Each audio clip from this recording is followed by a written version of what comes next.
Saya ditanya, bagaimana pendapat Gusna tentang Nikita Mirzani? Memangnya kenapa? Itu kan video-videonya banyak yang mengandung pornografi. Loh, saya nggak pernah tahu. Kenapa? Karena saya nggak pernah lihat. Kalau kamu mengatakan pornografi, berarti kamu penikmatnya.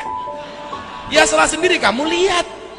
Kalau saya nggak pernah lihat, yang saya lihat sisi kebaikannya. Satu hari saya melihat televisi ketika dia tanya, Mbak Nikita, anakmu di mana? Anak saya di pondok pesantren. Ketika dia ditanya, kenapa anak kamu di pondok pesantren?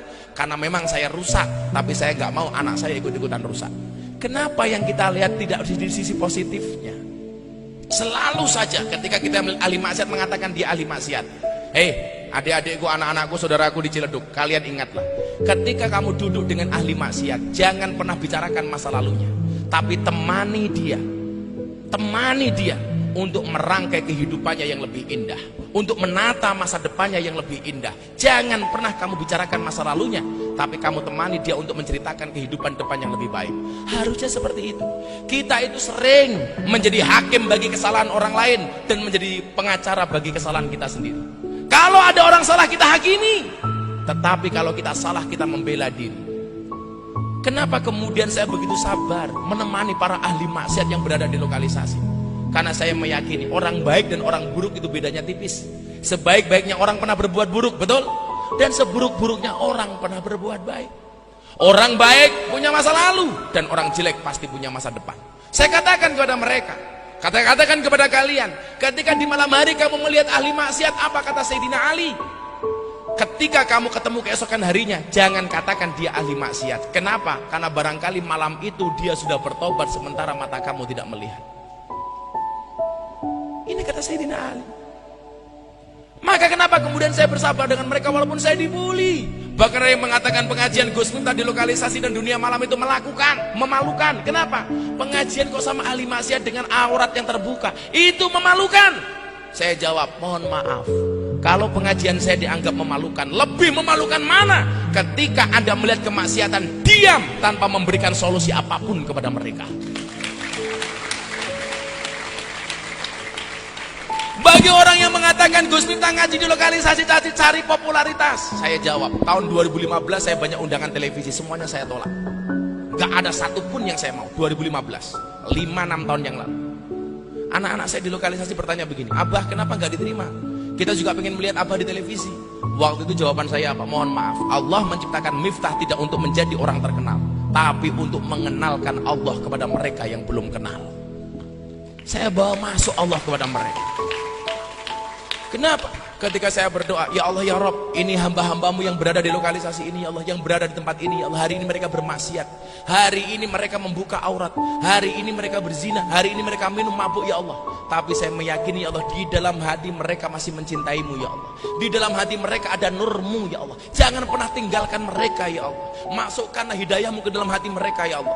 Begitu kita berdoa Kiai, semuanya nangis.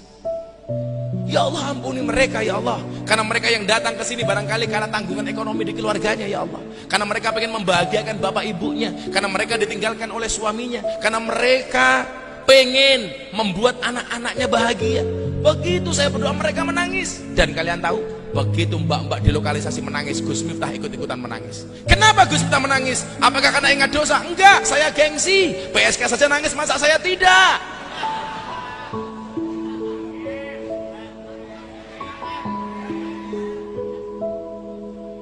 Kenapa kita jadi hakim bagi mereka? Padahal Rasulullah itu baik kepada orang yang baik dan baik kepada orang yang tidak baik. Rasulullah sama orang baik dibaiki, orang yang tidak baik sama Rasulullah tetap dibaiki. Sementara kita selalu saja ghibah. Ya mohon maaf, ketika kita menceritakan Nikita Mirzani umpamanya, dengan segala umpamanya maksiatnya, kalau toh yang kita bicarakan itu benar, itu tetap ghibah. Dan kalau salah itu adalah fitnah. Itulah yang dikatakan Rasulullah, atadruna mal ghibah, apakah kalian tahu ghibah itu apa? Para sahabat kemudian menjawab, Allahu wa rasuluhu a'lamu, Allah dan Rasulnya yang lebih tahu. Apa kata Rasulullah? Ketika kamu menyebut-nyebut nama saudaramu, itu adalah ghibah. Kemudian para sahabat kembali bertanya, kalau yang saya katakan benar Rasulullah, apakah ini tetap ghibah? Apa sabda Rasulullah? Kalau toh benar itu tetap ghibah, dan kalau salah berarti Anda fitnah. Padahal dikatakan al fitnatu asyaddu minal qatl, fitnah itu lebih kejam daripada pembunuhan. Dan ingat, fitnah itu lebih kejam daripada fitness. Kayak Kayak Habib Agil di fitness, badannya fit, hatinya ngenes. Maka anak-anakku sekalian, yuk le, barangkali kamu tidak bisa seperti saya untuk masuk ke lokalisasi. Barangkali Beb Ali tidak bisa membersamai saya di lokalisasi. Karena kalau Beb Ali masuk lokalisasi, saya khawatir beliau mau masuk tapi nggak mau keluar. Maka Beb Ali cukup mendoakan Gus Miftah, Beb Agil cukup mendoakan Gus Miftah. Wa ta'awanu 'alal birri wat taqwa wa la ta'awanu 'alal ismi wal 'udwan. Harusnya apa? Caci makimu tidak akan pernah merubah mereka. Tetapi ketika engkau ikhlas mendoakan mereka, doamu bisa menjadi wasilah hidayah untuk mereka. Kalian doakan mereka, ya Allah, untuk teman-teman saya di lokalisasi sana, ya Allah. Al-Fatihah. Manfaat. Apakah pengajian Gus Miftah ada manfaatnya? Ada. Ini mau diangkat dalam sebuah film layar lebar, walaupun belum saya setujui. Ada cerita ketika saya pengajian, mbak-mbak, Abah saya mau curhat, tak kasih mic. Ya, kamu curhat apa? Seminggu yang lalu saya terima tamu, Abah. Mau masuk kamar menjelang adzan subuh. Begitu saya mau bercinta dengan tamu saya, ternyata adzan subuh dikumandangkan. Allahu Akbar, Allahu Akbar. Terus apa yang kamu lakukan? Saya bilang sama tamu saya, mohon maaf ya Om, dipending dulu. Tamunya bertanya, kenapa harus dipending? Dengar adzan subuh Om, gak enak kan, saya jamaah pengajiannya Gus Miftah. Oh ya, akhirnya dipending. Selesai adzan, tamunya langsung pakai baju, nggak jadi bercinta. Dia bayar PSK-nya, dia mengatakan apa? Mbak, kita nggak usah jadi bercinta. Kenapa Mbak? Bukan hanya kamu yang jamaahnya Gus Miftah, saya juga jamaahnya Gus Miftah.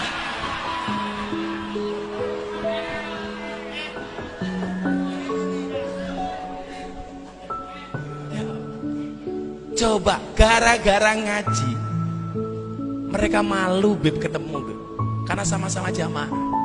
Pada dasarnya orang itu malu berbuat kemaksiatan.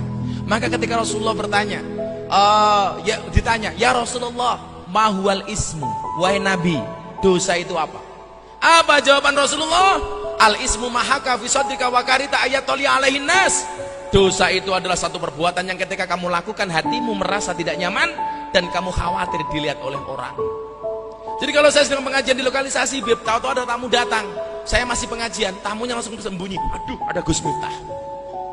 Nggak ada. Orang masuk lokalisasi, saya baru pengajian langsung teriak, Gus, aku mau itu, tolong dibayari. Gitu. Ya matamu, malu Pak. Nggak ada Pak orang yang sedang bermaksiat. Mereka punya rasa malu.